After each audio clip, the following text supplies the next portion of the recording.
Chick-fil-A is one of the most well-known fast food brands in America, and many aspiring franchise owners wonder if it's a good business opportunity.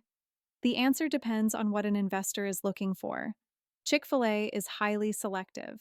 Only a tiny percentage of applicants are approved each year because the company looks for hands-on operators, strong leadership backgrounds, and long-term commitment. Unlike most franchises, the brand invests in the real estate, the build out, and much of the startup cost, meaning the financial buy in for owners is unusually low compared to typical restaurant franchises. However, there's a trade off. Chick-fil-A retains full ownership of the business. Operators do not build equity, cannot sell their location, and typically operate only one unit. Decisions involving staffing, marketing, and even community involvement must align closely with corporate guidelines. For someone seeking a stable, well supported, community focused business with strong sales potential, Chick-fil-A can be an excellent fit.